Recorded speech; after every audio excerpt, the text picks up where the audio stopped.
Okay, it's half hour before press registration. I'm taking a look around here at the Northeast Republican Leadership Congress. I'm here with Sam Pim. You'll have to forgive me, I'm a terrible pronunciation, who is here at the Bob Smith for Senate table. Why Bob Smith for you? Well, Bob Smith announced his candidacy last week to run for the U.S. Senate against Gene Shaheen, and all the newspaper headlines pretty much summed it up: as conservative as ever.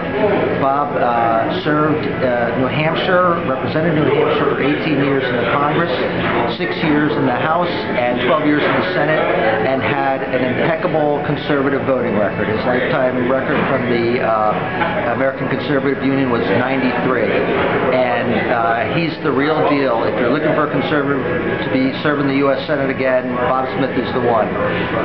Now, today on the morning news, I was on WCRN's Morning Edition talking about the race. A lot of fuss is being made about the possibility of Senator Brown jumping in the race.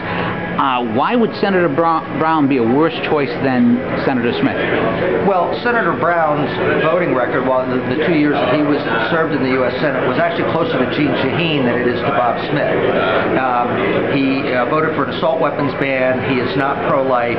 He voted for Dodd-Frank. In fact, he voted his last year in the Senate, he voted with the Democrats 56% of the time and with President Obama 70% of the time. So Scott Brown's really a Democrat pretending to be a Republican. Now, back last year, there was Senator Brown had an event, and 300 pro-Second Amendment people showed up to protest Senator Brown. Now, is there a danger that if Senator Brown is nominated, he'd not only lose this race, he would not only lose this race, but hurt Republicans down ticket if the Second Amendment types don't bother showing up to the polls in New Hampshire? Well, the Second Amendment people clearly are not going to support him. The pro-life voters in New Hampshire are clearly not going to support him.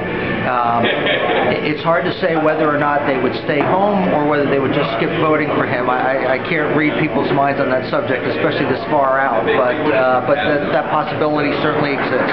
All right, and if people want to find out more about the candidacy of Bob Smith and his record, where should they go? They should go to our website, which is bobsmithforuSsenate.com. All right, thank you very much for your time, and good luck today.